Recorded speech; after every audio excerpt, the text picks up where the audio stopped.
Hello दोस्तों, मैं Sujit certified electrical engineer आज एक इंटरेस्टिंग टॉपिक को लेकर आए हैं। दोस्तों, आज का जो टॉपिक है काफ़ी इंटरेस्टिंग रहने वाला है। आपने कई बार इस तरह का फेस किए होंगे कि आपका वोल्टेज जो घर में इलेक्ट्रिसिटी आती है, उसका वोल्टेज कई बार क्या होता है कि काफ़ी हाई हो जाता है और कई बार कई लो हो जाता है। मतलब क्या कुछ आपका फॉल्ट होता है उसी कंडीशन में होता है। जनरली जो वोल्टेज डाउन होता है तो वो डाउन होके ही रहता है कुछ देर तक। ऐसा नहीं कि वो अचानक सा डाउन हुआ फिर अचानक सा बढ़ गया, ऐसा नहीं होता है।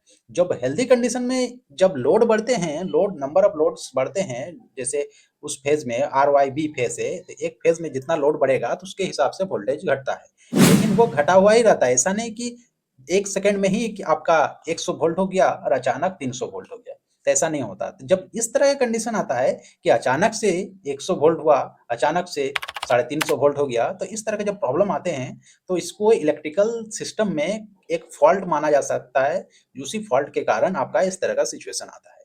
तो ये टर्म में क्या बोलते हैं? Floating neutral. जी हाँ, आज हम लोग बात करेंगे फ्लोटिंग न्यूट्रल के बारे में। नाम से ही ये पता चल रहा है फ्लोटिंग। फ्लोटिंग का मतलब क्या हुआ?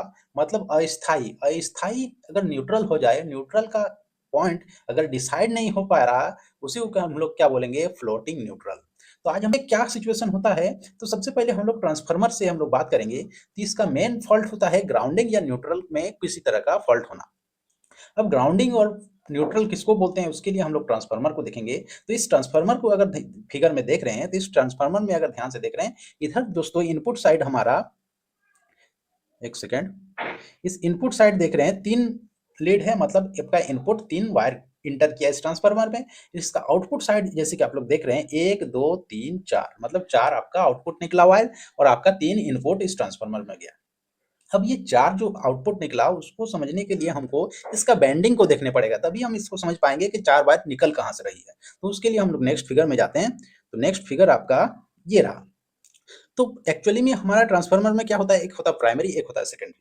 और प्राइमरी जो बेंडिंग होता है वो हमेशा, जो डिस्ट्रीब्यूशन ट्रांसफार्मर की बात कर रहा हूँ, जो प्राइमरी साइड होता है डिस्ट्रीब्यूशन ट्रांसफार्मर की, प्राइमरी साइड का जो बेंडिंग का कनेक्शन होता है वो डेल्टा कनेक्टेड होता है।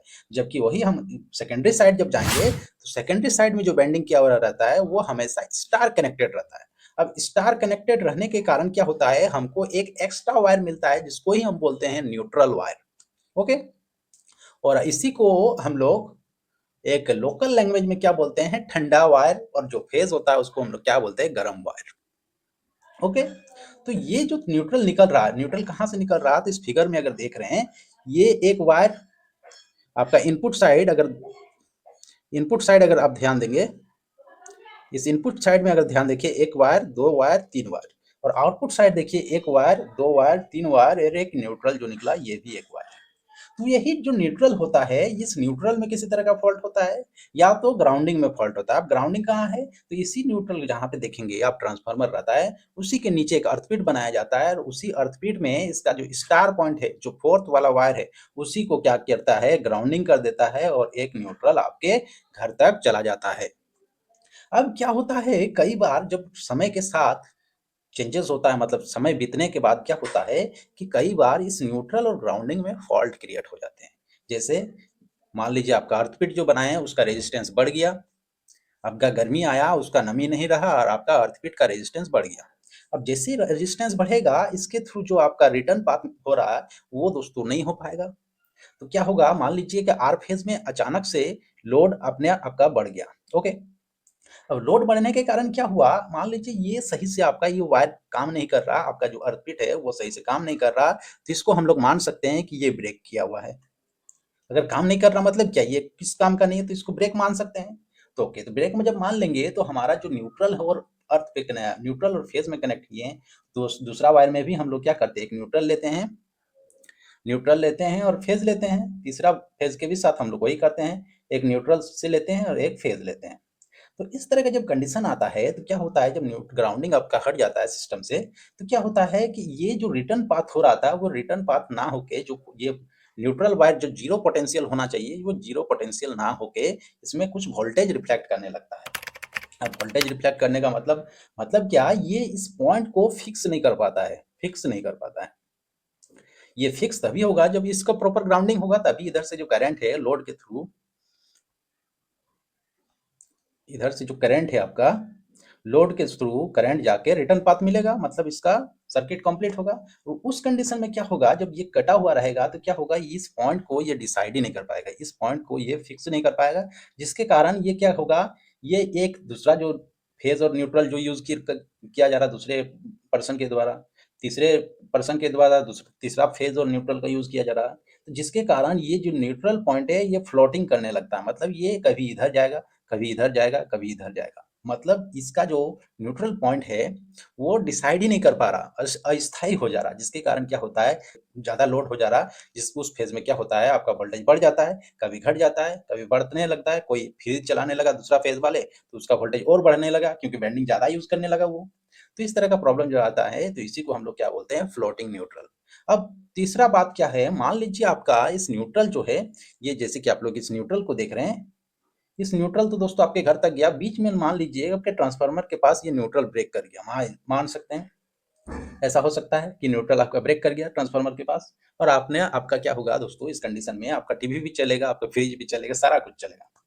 अब कैसे चलेगा, अब मान लीजिए कि तीसरा दूसरा आदमी भी दूसरा फेज को यूज कर रहा होगा और न्यूट्रल को यूज कर रहा होगा, तीसरा आदमी भी एक फेज को और न्यूट्रल को यूज कर रहा होगा, तो उस कंडीशन में क्या हो जाएगा, ये सीरीज में कनेक्ट हो जाएगा, जैसे यहाँ पे इस फेज और इस न्यूट्रल को अगर लेंगे हम लोग, इस फेज और इस न्यूट्रल में कोई कनेक्टेड है और इस फेज और इस न्यूट्रल में अगर कनेक्टेड है, तो ये क्या हो गया, देखिए यहाँ से इस फेज आया और ये न्यूट्रल दोस्तों इधर से आपका आइसोलेट है, तो ये क्या, ये लोड और ये लोड, मतलब इस फेज का लोड जितना था और इस फेज का लोड जितना था वो आपस में क्या हो गया, सीरीज हो गया। अब दोस्तों जो 230 वोल्ट हमको यहाँ मिल रहा था, वो हमारा 230 वोल्ट ना मिलके 415 तक वोल्ट मिलना स्टार्ट हो जाएगा। अब फेज वोल्टेज की जगह हमको क्या मिलने लगा, लाइन वोल्टेज, मतलब दोनों फेज आपका काम करने लगा, न्यूट्रल है ही नहीं, न्यूट्रल आपका ब्रेक हो गया और आपको पता नहीं, और आपका फेज काम करने लगा। अब फेज जैसे काम करेगा, जिस फेज में ज्यादा आपका लोडेड है, लोडेड कंडीशन है, जिसमें ज्यादा लोड रहेगा उसमें क्या होगा, वोल्टेज और ज्यादा होगा, अब जिसमें कम लोड होगा उसमें और वोल्टेज कम होगा। और उसके लिए अगर आपको ऐसा लग रहा है कि जिसमें ज़्यादा लोड होगा उसमें कैसे सर वोल्टेज ज़्यादा होगा, उसमें तो वोल्टेज कम होना चाहिए, तो उसके लिए अगर आप वोल्टेज डिविजिबल रूल को अगर जानते हैं, तो वोल्टेज डिविजिबल रूल क्या बोलता है, अगर आप इसको कैलकुलेशन कर लेंगे तो आप खुद भी देख सकते हैं। मान लीजिए ये दो दो लोड सीरीज में हो गया और यहाँ पे वोल्टेज हमारा कितना अच्छा 400 मान लीजिए 15। ओके, तो ये मान लीजिए R1, ये R2 लोड। तो वोल्टेज डिविजिबल रूल क्या बोलता है कि इसके थ्रू R1 के थ्रू कितना वोल्टेज होगा वो अगर निकालना है तो क्या करते हैं, R1 by R1 plus R2 into V in में कितना था 415, इसको अगर कैलकुलेट करेंगे, इसके थ्रू भी निकालेंगे और इसके थ्रू R1 के थ्रू भी R2 के थ्रू भी अगर निकालेंगे वोल्टेज, तो इससे आपको पूरा क्लियरिफिकेशन हो जाएगा कि किसमें आपका वोल्टेज ज्यादा हो जा रहा है। तो इसीलिए हम लोग बोलते हैं जिसमें ज्यादा रेजिस्टेंस होता है उसमें वोल्टेज ज्यादा हो जाएगा, और इसके कारण क्या होगा, अचानक से वोल्टेज बढ़ जाएगा, आपका जो इक्विपमेंट है टीवी है वो ओवर वोल्टेज के कारण क्या हो जाएगा, आपका ब्रेक हो जाएगा और आपका सिस्टम डैमेज हो जाएगा। तो इस तरह का जब सिचुएशन होता है तो तुरंत से तुरंत आप इसका रिपोर्ट इलेक्ट्रिसिटी, जो आपका नियरेस्ट इलेक्ट्रिसिटी ऑफिस है वहाँ पे आप कंप्लेन करें कि इस तरह का प्रॉब्लम का फेस किया जा रहा है कि अचानक से वोल्टेज बढ़ जा रहा है, कभी घट जा रहा है। तो इसको दोस्तों हम लोग जो इलेक्ट्रिसिटी डिपार्टमेंट होते हैं वो जाके उसको एनालिसिस करेंगे क्या प्रॉब्लम है और उसको सॉर्ट आउट करने का कोशिश करेंगे और सॉर्ट आउट कर ही देंगे। तो दोस्तों अगर वीडियो अगर आपको अच्छा लगा तो चैनल को सब्सक्राइब करें और बेल बटन को क्लिक करें ताकि आपको नोटिफिकेशन भी मिल पाए, जैसे ही मैं अपलोड करूँ इस तरह का इन्फॉर्मेटिव वीडियो तो आपको नोटिफिकेशन मिल पाए। और वीडियो को ज़्यादा से ज़्यादा शेयर करें ताकि मैं और मोटिवेट हो पाऊँ, और जैसे ही मैं और मोटिवेट होऊंगा तो और अच्छे कंटेंट को लाऊंगा और अच्छे कंटेंट और अच्छे टॉपिक को, इसी तरह इंटरेस्टिंग टॉपिक को मैं एक्सप्लेनेशन करने का प्रयास करूंगा। तो दोस्तों तब तक के लिए आपका प्यार बनाए रखें और सब्सक्राइब कर लें, लाइक कर लें। थैंक यू दोस्तों, हम लोग नेक्स्ट वीडियो में मिलते हैं।